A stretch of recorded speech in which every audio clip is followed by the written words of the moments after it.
I want to remind us that this pace, the pace of pausing to prioritize access, is part of being in a disability community. As we were talking about a month ago about what I would do, I had suggested that I read this new piece called Moving Close to the Ground, which is about scooting and crawling in the natural world, the more than human world. Sylvie and James said, there's an exhibit here that's a perfect tie-in. It's an exhibit of slow-moving animals called The Survival of the Slowest. One of the things that you'll hear about in this piece that is about what it means to move slow and close to the ground. And this afternoon, I went to see the exhibit of The Survival of the Slowest, thinking about all these animals, all of us animals, including humans and animals, as one animal on this planet Earth, what it means to move slow in this world that moves faster and faster and faster and faster, and that values fastness. What does it mean to value slowness, to value slow connection to the earth? And part of what I think about access pauses is that so often we get impatient and feel like access pauses are wasted time, and yet that slowing down, that we're slowing down to create as much access as possible, is there's something really right about centering disability in that way. So as I read this, I'm going to think about the sloth that sleeps 15 hours a day. Should we all be able to sleep 15 hours a day? So this is called Moving Close to the Ground, a Messy Love Song. Crossing Beaver Brook, Abenaki ancestral unceded territory. Late summer, the water flows, eddies, gurgles amid a tumble of boulders. I morph into a quadruped, some combination of hands, feet, and butt, always touching the moss-covered rocks. Surface of the water, wrinkles, smooth, wrinkles again. I linger, body cooling, the ripeness of decaying leaves, dirt, and fungi surrounds me. When I start moving again, my body lifts, reaches inches sideways, the boulders smearing my hands with muck.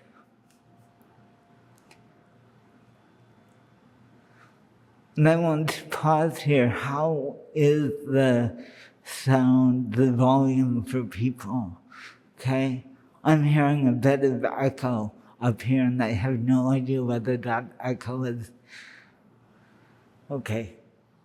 Thank you. In disability community, we rarely talk about sliding, scooting, crawling, crab walking. And I want to pause here and name that I'm writing from a distinctly U.S. global north context. The particular disability community I'm writing about is shaped by a relatively easy access to wheeled mobility, by a relative abundance of access features like ramps and curb cuts, and by even flat, paved terrain. In other words, the silence isn't about crawling in and of itself, but crawling and not crawling in a well-resourced, relatively and unevenly global north nation-state. We appreciate the speed of power chair users on smooth, firm ground, admire the broad shoulders of manual chair users. We trade mobility techniques, talk mechanics, support each other through the bureaucracy of acquiring new gear. We relish gimpy ways of walking, the rhythm and sound of forearm crush users, the pure loveliness of how we decorate our canes and accessorize with them. In contrast, we seem loath to talk about, much less admire, modes of mobility that bring us close to the ground. When we've been forced to drag ourselves up or down a flight of stairs, either in public because of outlandish inaccessibility, or in private because we simply want to be with friends, we will tell stories about being humiliated, embarrassed, enraged, but we don't exchange tips about sliding, when and where we scoot, how we protect our hands and wrists while crab walking. We've not shared in the accumulated decades of community know-how about crawling. Those of us who move close to the ground for pleasure or utility do so mostly in isolation. Let me pause again. The pleasures of moving close to the ground, which I'm talking about tonight, are abundant in the more than human world that isn't paved with asphalt or covered with concrete. In places more frequented by humans, what we throw away and excrete, along with fossil fuel guzzling machines, often makes the ground unpleasant and sometimes disgusting, stinky, and/or dangerous, particularly by global north standards. As an unsteady walkie who has a lifelong history of using these modes of mobility, I feel alone and lonely amid this disability community absence. For those of you who might not know the word walkie, it is a word used in disability community to name those of us who walk rather than roll. But it's not used to create a binary between walking and rolling. We know there are a million ways to walk. There are a million ways to roll. There are people who do both. So walkie isn't to create a binary, but walkie is to name a particular mode of mobility that is privileged in this ableist world. My aloneness began early, at age 2, well after my non-disabled peers were exploring the world on their own 2 feet. I gimped around on my knees, discovering treasures tucked under beds. I didn't have playmates. At age 6, when my family and I lived for a summer in a basement apartment with my maternal grandparents, I perfected a scoot slide, bumping myself down into the living room on my butt.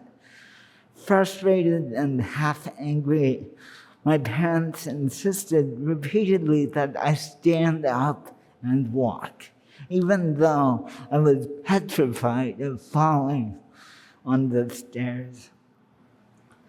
Now, decades later, when I face a craggy trail, a lip of rock, or a narrow bridge without handrails, my balance always a little precarious.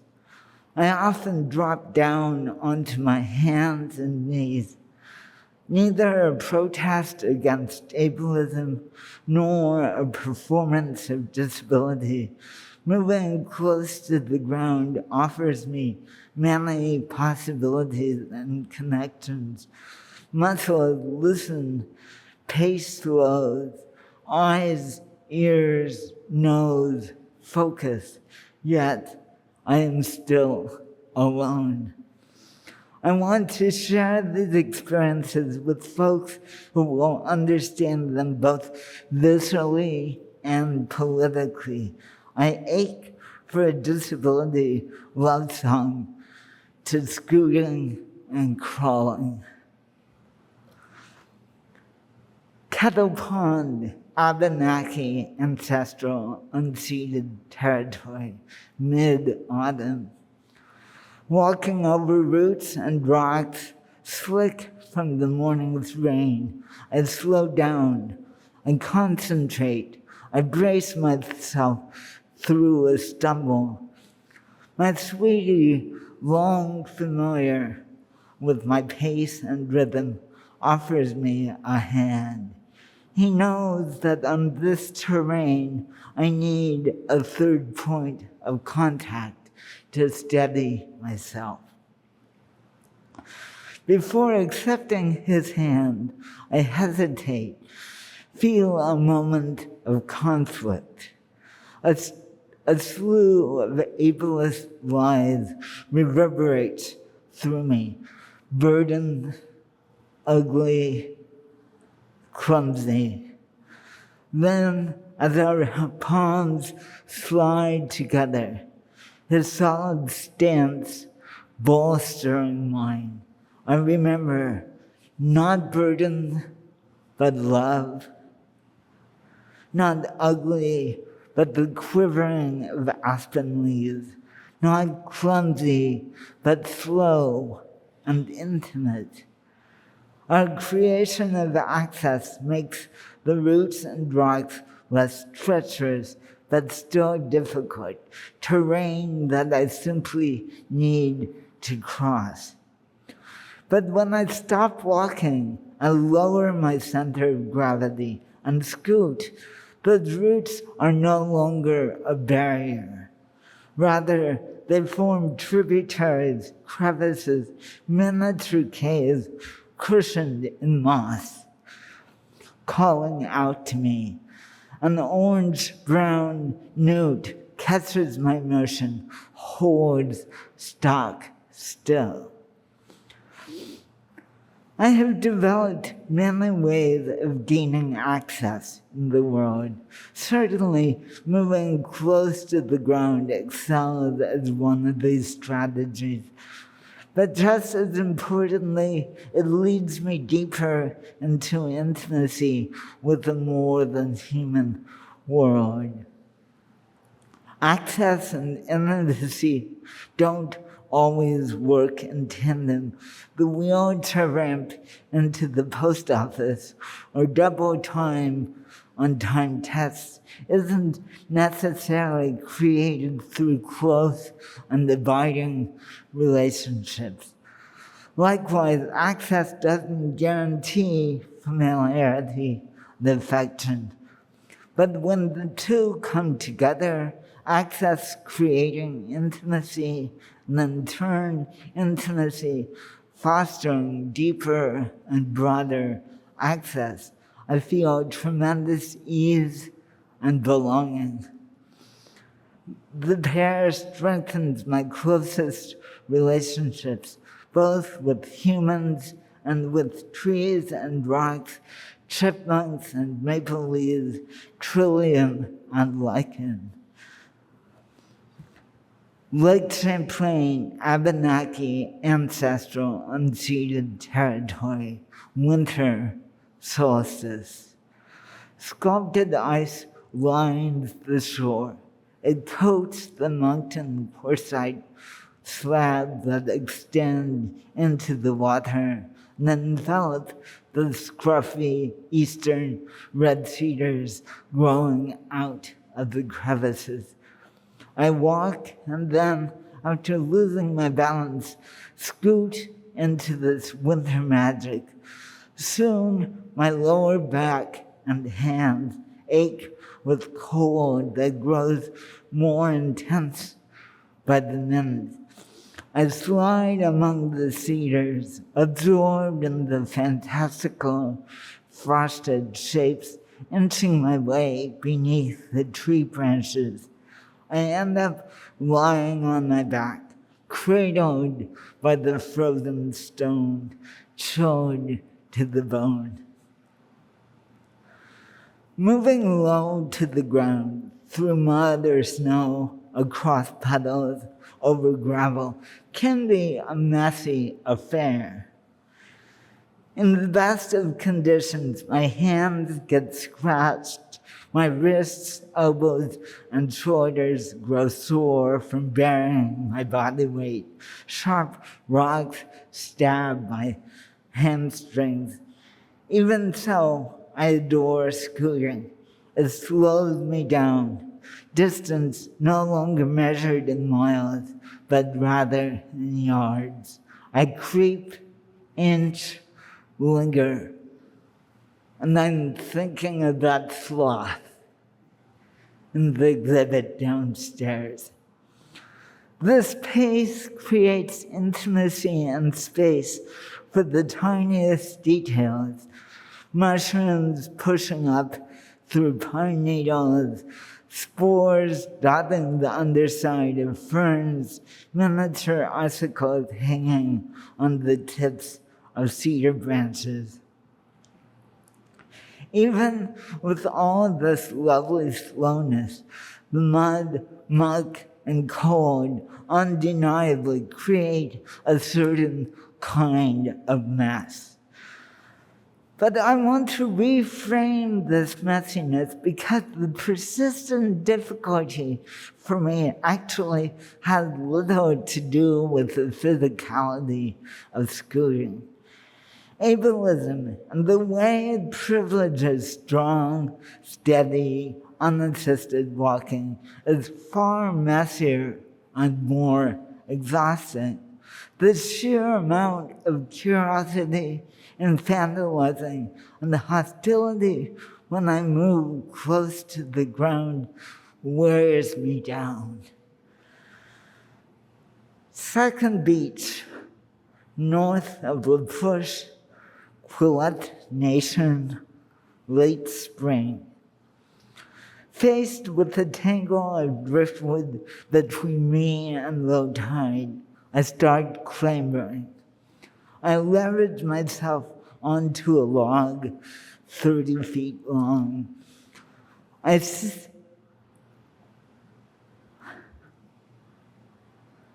sit, trace the salt-scoured ridges, swing my leg over, squirm my way to the trunk tossed against the one I'm currently on, squirm my way to the,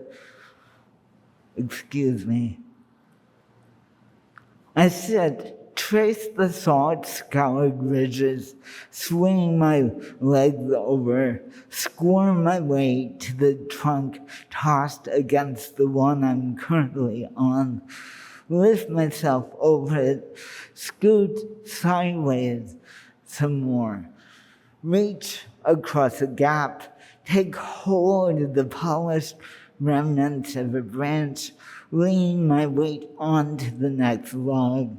The people ahead of me tightrope across this tumble.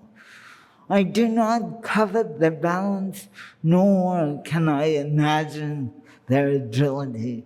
I keep lifting and leveraging, admiring the bone-like wood, the ocean-sculpted root balls, the shapes reminding me of tentacles, lion heads, sunbursts. A middle-aged white woman stops and hovers over me. I brace myself. She smiles, takes off her sunglasses, enthusing. "You're so brave. I just don't know how you do it." I'm not making this up. Right? I'm not making this up. I'm not confabulating. I'm not exaggerating this.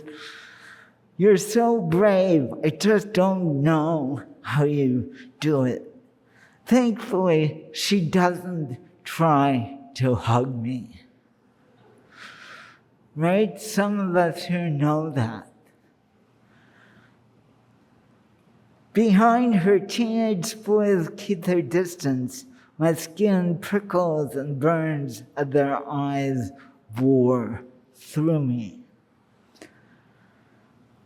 I find a belonging in the natural world that I rarely experience among humans. Trees don't gawk. Boulders don't call me inspirational. Oceans don't believe that I and my communities might well be better off dead than disabled. Certainly, ableism follows me into the forest and onto the beach.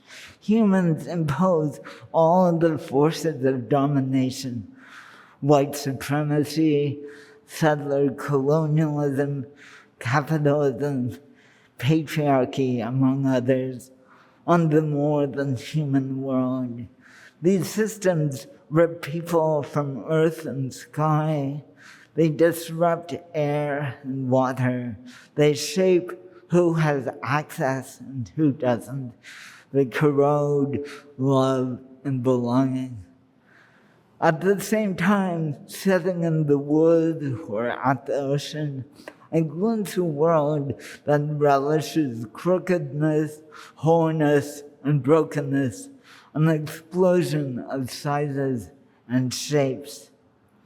In the more than human world, my shaky, asymmetrical body is just one among many. I find spaces and relationships neither saturated with nor defined by ableism. Gale River Trail, ancestral, unceded Wabanaki Confederacy territory, midsummer. Not yet at the infamous boulder staircase known as Jacob's Ladder. We, my sweetie, two non-disabled acquaintances, and I approach our second stream crossing. The narrow wooden bridge doesn't have railings. My companions navigated without hesitation. I, on the other hand, paused for a long moment. Maybe I can walk across, but worried that I might trip, tumbling into the current. I contemplate crawling, but immediately cringe, imagining how my new friends might respond. I've already slowed them down significantly. I feel embarrassed, conflicted again. The belief system that declares walking vastly superior to sliding and scooting rises inside me. Ableism lodged not only in the external human world, but also internally in my body-mind. Shame takes hold, but one step out onto the span, I know I can't push it. I lower myself to hands and knees and crawl. Shoulder leads, hip follows, the pace, rhythm, and familiarity soothes me. My muscles remember the solidity of crawling. I watch the rushing water through gaps in the planks. The motion doesn't threaten my stability when my center of gravity is this close to ground. Slowly, my shame and fear of falling recede. I wish the fierce and tender song I'm trying to write could be unequivocal. But in reality, I have internalized the dominant belief system about walking. Even without non-disabled people gawking and taunting, I judge my body ugly and awkward. I scoot and crawl mostly as a last resort, rather than a joyful first choice. Because I swallowed the ableist lies. They'd settle deep in my gut and disrupt my love of moving close to the ground. These falsehoods, burden, clumsy, better off dead, fragile, dangerous, not fully human, childlike, worthless, reverberate not only through my individual body-mind, but also collectively through disability communities. I want to turn for a moment to disabled and chronically ill people and ask, given the access, intimacy, and beauty created by moving close to the ground, why don't we talk to each other about these modes of mobility? What are the connections between our internalized ableism and our silence? What do we need to begin this conversation about the joys, embarrassments, dangers, comforts and discomforts, utility, inefficiencies, and access that accompany crawling and scooting? Surrounding these tender questions is a larger query that I want to ask everyone, disabled and non-disabled, walkie and not, because the ableist beliefs about walking reverberate through all of us in some fashion or another. What do we need to dismantle these beliefs that many of us teach, practice, implement, and enforce in multiple ways? I bring longing and curiosity to these questions. I've often found my way out of isolation through poetry, music, art, story. This time I turn to film. I watched Gregor Wolbring, an ability studies scholar and bioethicist, in the documentary Fixed, the science fiction of human enhancement. With a rebellious glint in his eyes, he claims, quote, "Crawling is in, walking is out," end quote. The camera follows Wolbring as he moves through his life, in his home, at an airport, around his lab, mixing different forms of mobility, sometimes using a wheelchair and other times crawling. He says, quote, "I love crawling. I crawl wherever I can." In contrast to Wolbring, transhumanist engineer Hugh Hare declares later in Fixed, quote, I mountain climb, I trail run, I play tennis, I do everything I want to do. If you remove the technology from my body, all I can do is crawl. I'm completely crippled, end quote. His blunt words reflect an intense connection between attitudes towards crawling and the devaluing of disability. Watching Wolbrain, I feel just how much my internalized ableism shapes when and where I move on my hands and knees. I aspire to be as rebellious and matter-of-fact as him. As a side note here, in her review of Fixed, feminist disability studies theorist Alison Kafer uses the contrast between Wolbrain and hair to think about the tension that surrounds crawling. She writes, quote, I admit to the thrill of recognition here. Hair's comments explain why we so rarely see images of disabled people crawling other than for purposes of protest or performance. But here's hoping Wolbrain's appearance sparks more documentation of this everyday yet spectacularly stigmatized modality, end quote. And it's Kafer's call for more documentation that sparked the writing of this essay. Long Trail, south of Mount Abe, ancestral unceded territory, early summer. I scoot down a steep stumble of rock.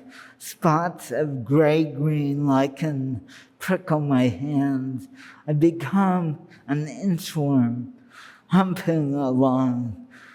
Buttless, body weight shifts, knees bend, the glacier-etched schist ridged and warm beneath me. I dream plentiful disability-centered conversations about crawling, love songs, manifestos, guidebooks written by a multitude of disabled people who know and claim the joys and discomforts of moving close to the ground. I need layers of stories and politics to undo the ableist belief system about walking embedded in my body, mind, to make space for shunned modes of mobility and continue the work of resisting shame. But beyond words, I yearn to scoot, slide, and crawl with other disabled people, to share in community the pleasure and connection I find when I move close to the ground through the woods. Gale River Trail, ancestral unceded Wabanaki Confederacy territory, midsummer. We arrive at Jacob's Ladder, 1,000 feet of elevation gain in less than a mile. I look up at this daunting stretch of trail, granite rocks stair-stepping up the mountain. To keep my balance, I climb. To keep my balance as I climb, I bend slightly at the waist and place my hand 3 steps above me, a quadruped once again. I feel the skin of border against skin of palm. I turn aside repeatedly, giving other hikers the space to pass. I can't move any faster. I breathe the green, humid air, settle into this particular rhythm of hands and feet, heart and lungs. Several years earlier, a group of disabled people, 3 wheelchair users and 2 crutch users, along with a bunch of non-disabled companions and assistants, hiked this trail up to the newly renovated and disability-accessible Gale Head Hut. I learned about their adventure from afar, reading about it on the internet. When they reached Jacob's Ladder, Craig Gray slid out of his wheelchair onto the stone stairs and climbed using a move he calls butt up. Nicole Haley started singing, "You've lost that loving feeling." The whole group urged each other on, "Let's eat that rock." Across the years, I can almost feel them. My quadruped rhythm merges with Craig's as he leverages his body weight from one step to the next. I hear their encouragements and Nicole's soprano voice belting out the lyrics. I imagine them teasing each other and laughing together as they problem solve. I swear I can feel the pounding hearts. Thank you.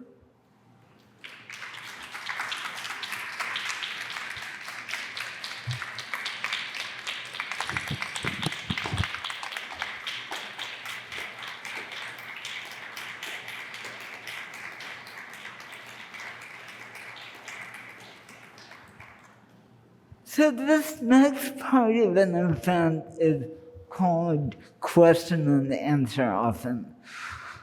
But that assumes that you all have questions and I have answers.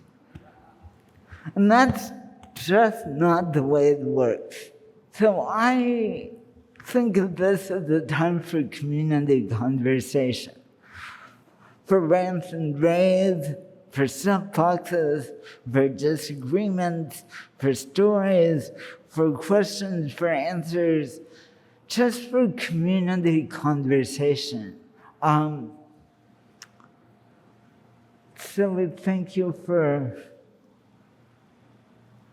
managing whatever questions or comments or soapboxes emerge from this time.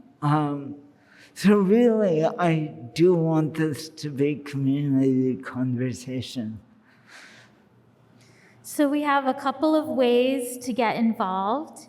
You can come up to the mic. You can flag down someone who will bring a mic to you. Riley in the back raising his hand. Or you can put a question into the Slido and enter the code Eli Clare using the QR code above me on the screen behind me. And I have a question to start with from the Slido.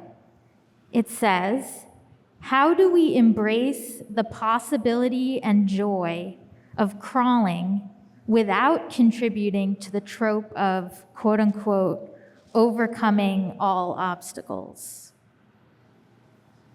Overcoming what? Overcoming all obstacles.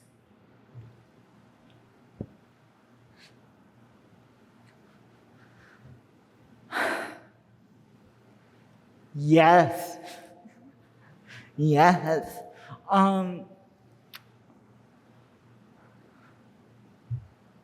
What I'm suggesting is that we turn away.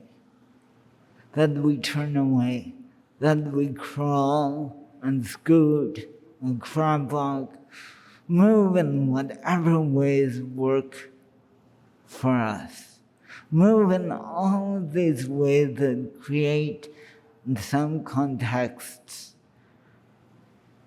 connection and ease and comfort and intimacy. Sometimes they're just about utility, but sometimes they're about this incredible connection and ease. And then doing that and making those choices, we turn away from all the crap. And some of that crap is about overcoming obstacles.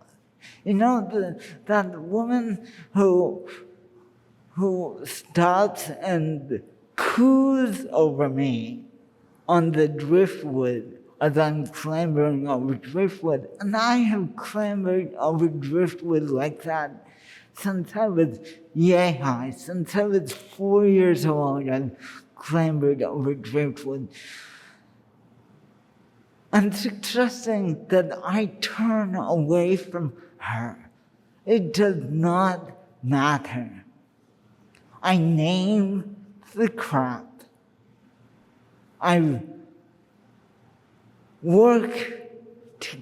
we work to create a world where that crap doesn't exist.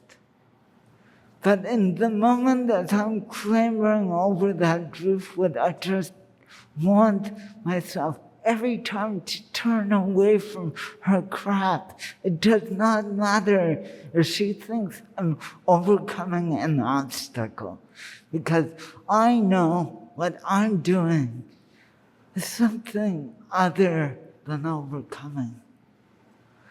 So part of it's this move, this tricky move of turning away. Thank you.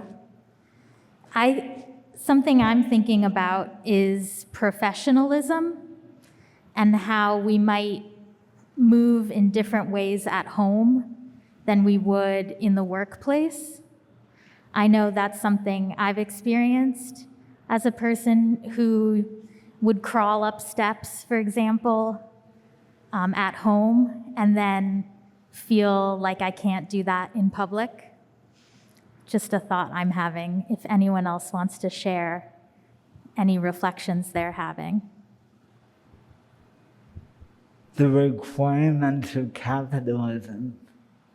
No, the requirements of capitalism and how those requirements shape so much of what's seen as okay and what's seen as not okay, and the dangers of not being okay for those of us who have jobs, the threat of losing our jobs, and with losing our jobs, losing our health insurance, and losing steady food, and losing secure housing, and how those risks are differential, that they're one thing for white folks and another thing for people of color. That those risks are different for people who have white-collar jobs than people who have blue-collar jobs. They're different from documented citizens and undocumented immigrants. And that the pressures to perform humanness are different too, because of course crawling is so connected to not being human, that walking is seen as one of the requirements for full personhood. And for people of color, particularly Black and Indigenous people who every day face questions about personhood, crawling in public carries layers and layers, so that the risks are differential depending on the ways we're marginalized and the ways we're privileged. And when you're talking about professionalism, makes me think about the sheer brute force of capitalism. Thanks. We have a couple more questions. We'll take a couple and then we'll go to the book signing. So this person asks, I'm curious about when we choose to use aids to support our bodies and when we choose to use only our bodies to move around, even if it hurts.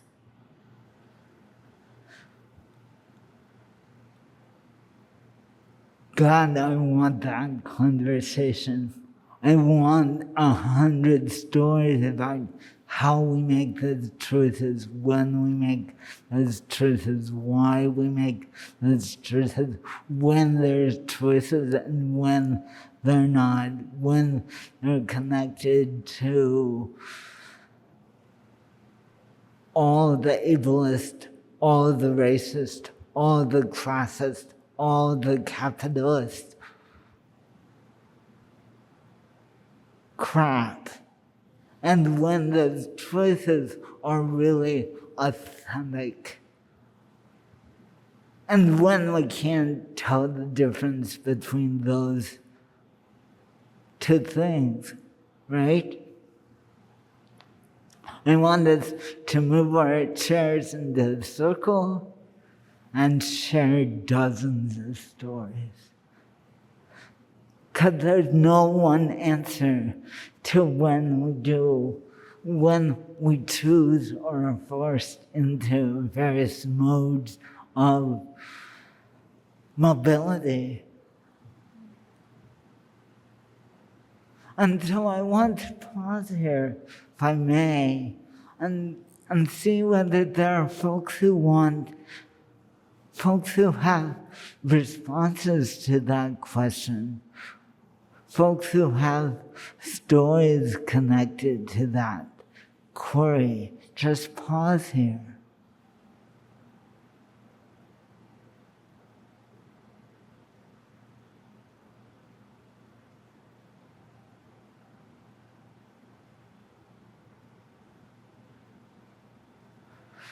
Okay, let's move on if there's more. Okay. Yeah, this will be the last question, and then we'll move to the book signing, which I'm very excited about. Okay. Does moving close to the ground enhance your own connection to or understanding of what environmental justice means in the present day?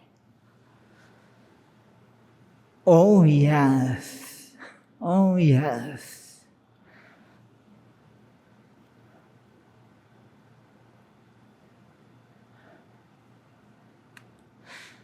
Part of environmental justice is knowing that humans we're not disconnected from this globe that represents this planet that we're living on.